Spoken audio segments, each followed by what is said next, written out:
for. These are my paintings, my latest ones. Here, take a closer gander.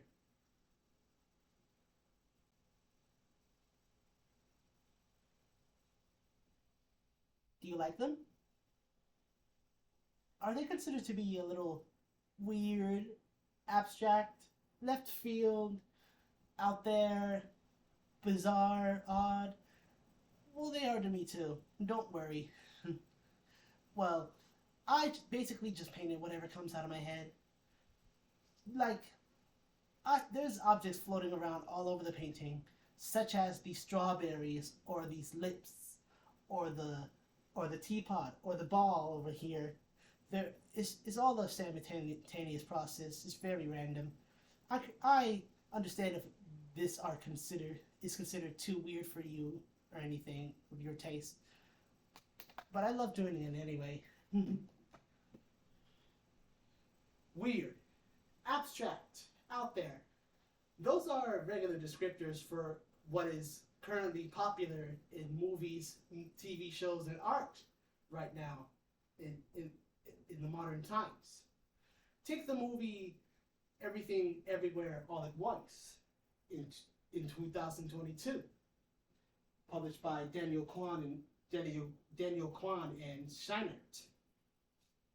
In 2023, it won an Oscar for Best Picture, and yet it's considered to be one of the weirdest movies to ever hit the popular consciousness, especially. But yet it was everywhere. It was everywhere, and it still is. It's considered one of the best movies of the past 5 years, and of all time, even by critics and audiences alike. A similar thing is happening with the TV show Smiling Friends on Adult Swim. It experiments a lot with character design and the animation medium, but also the story is filled with a lot of surrealism and existentialism and optimism and absurdism. It's very weird combination of elements over here. And especially even some of the older stuffs like The Sopranos or The Eric Andre Show or Regular Show or Adventure Time is considered to be very weird for a popular TV show that is almost known by almost everybody. What is wrong with the modern TV directors and writers of today? Well, nothing really. They're all, in fact, just influenced by a long-standing art movement and art genre known as Surrealism. Merriam-Webster defines surrealism in their dictionary as the principles, ideals, and practice of producing fantastic, incongruous imagery in effects in art, literature, film, or theater by means of unnatural, irrational juxtapositions and combinations. Today, I'm gonna tell you historically how the surrealist movement and art genre has influenced the modern popular movies, art, and TV shows of today. Starting from even before it started. Its precursors are usually cited as artists like Hieronymus Bock, or the Pittura Metafitica movement, headed by painter Giorgio de Chirico, or the ideas of Sigmund Freud, or the play Uberoi in the late 1800s. But Surrealism would emerge in the late 1910s out of the European Dada movement.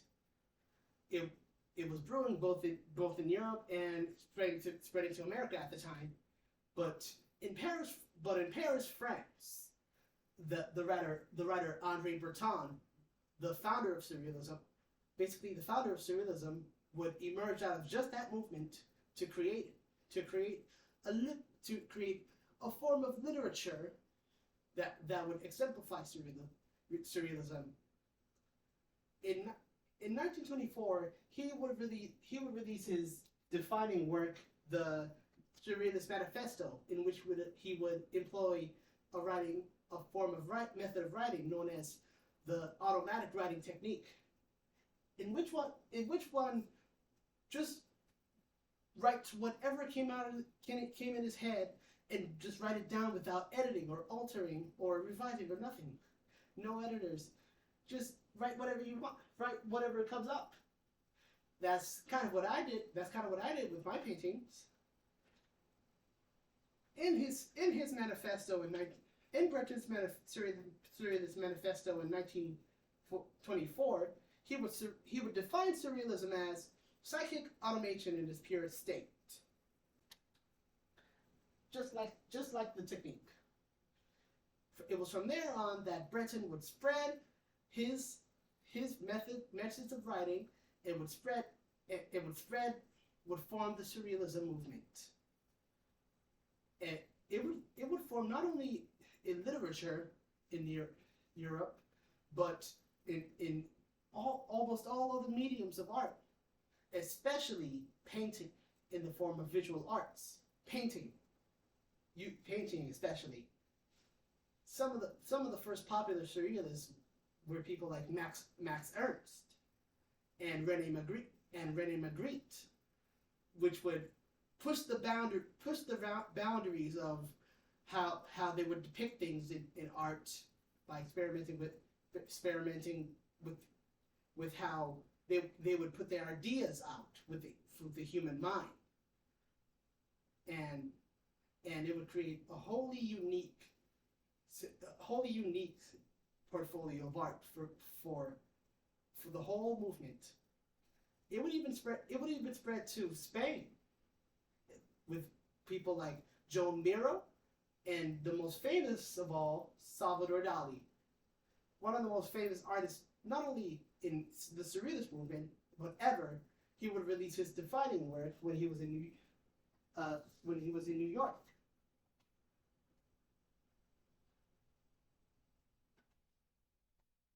This book published by Tasha Nandali, published in 2007, would document his most famous work, The Persistence of Memory.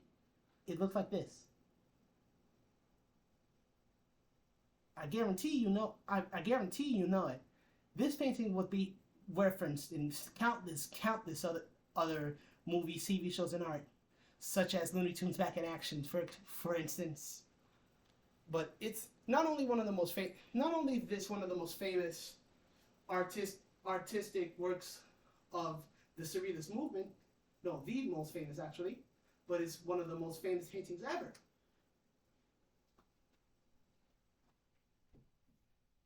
Salvador Dali would go on to be not only the most popular surrealist, but one of the most influential surrealists.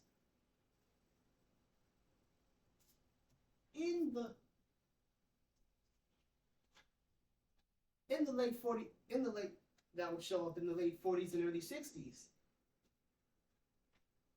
One of the first being one of Alfred Hitchcock's films, called Spellbound. According to a journal by Mark Strauss in 2007, the painted jester notes on the visual arts in Hitchcock films would describe one of these dream sequences in the film. Eight huge and three small unnerving eyeballs painted on what appears to be a huge hanging curtain on drapery stare back at the audience. This scene would be a standout in that film, and would be a great indicator of Hitchcock's very psychological mysteries filled style. And in the 40s and 50s, the TV world would be would be debuting one of the most influential TV hosted comedies of that era, called the Ernie Kovacs Show. The show the show would the show would be what introduce whole other methods of making jokes, appealing to surrealism, and it would get in the very monotonous at the time world of TV hosted comedy. it it would be a standout, a major standout in that world. According to Robert Lloyd's 2023 article in the LA Times, Ernie Kovacs was TV's original madcap genius. Ernie would Ernie would create one of his famous scenes in the show where as Mr. Lloyd describes the scene, three musicians in ape masks, trench coats, wigs, and bowler hats solemnly pantomiming to Nairobi trio song Solfreggio.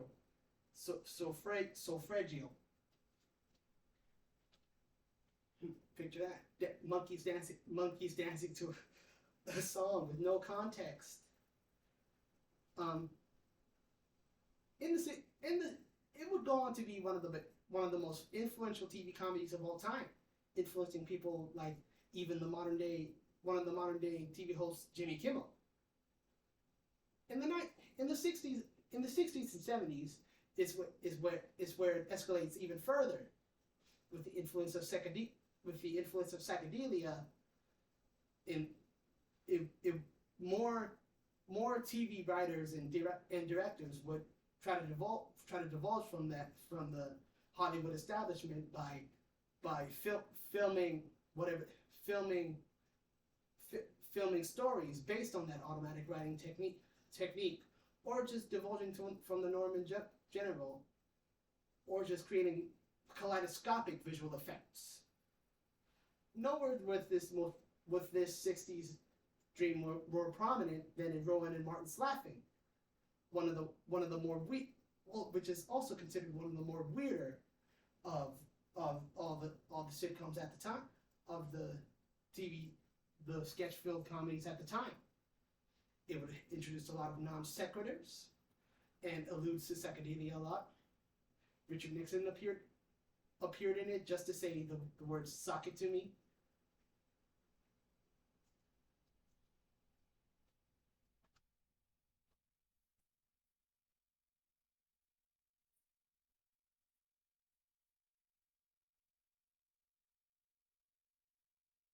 In 1967, with the Beatles' influence, experiments in psychedelics and the like, and even partaking in surrealism, influenced by Lewis Carroll, they would film and release the film Magical Mystery Tour in 1967, based on their album of the same name, in which they would dress it like the poster alone it's all four members dressed in bunny hats. It's considered to be one of the more psychedelic films of the period, and the same is true for the film released after that by the Monkees, the band The Monkees, known as Head, in 1968, which is one of the most in my opinion, one of the most free associative films I've ever seen. It barely has a concept.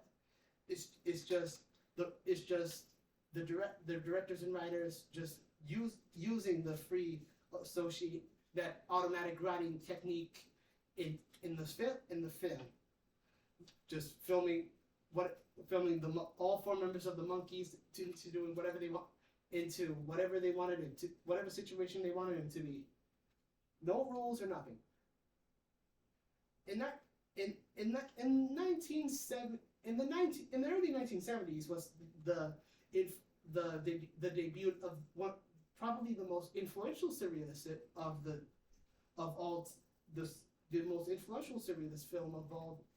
film director of all time, David Lynch. he released this feature debut, Eraserhead.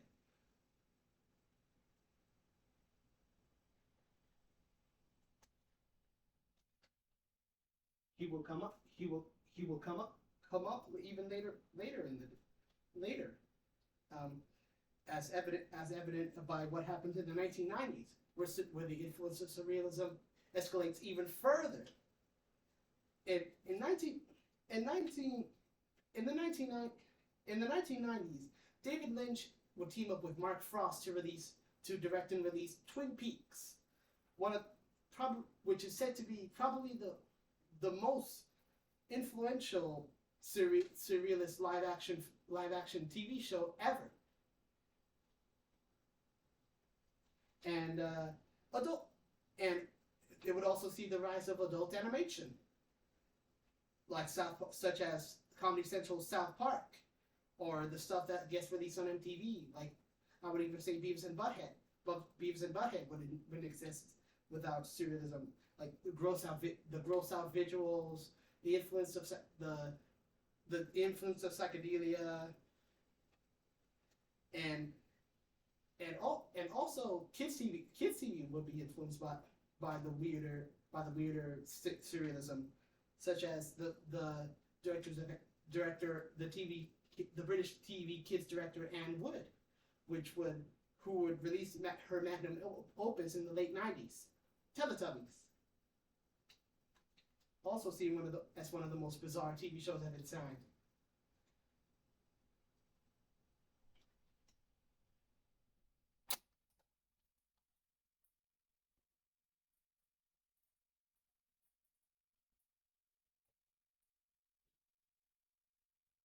Now we get to the 2000s, where it seems where it shows that the influence of surrealism has hit what could be considered a peak, or maybe it'll escalate, but it's high. It is as high as highs of the influence of surrealism. The Sopranos, one of the most highly acclaimed TV shows of all time, reveled in his dream sequences in one of the later seasons, which would show heavy cerebral influences of the main character, and would show heavy influences of surrealism and the automatic writing technique. Adult Swim, one of the most critically acclaimed TV shows ever, it was considered to be the top progenitor for the modern influence of surrealism. Shows like Tim and Eric Awesome Show, Good Job, the Eric Andre Show, and Rick and Morty would show a counterculture that would influence highly every TV show that would come after it as well.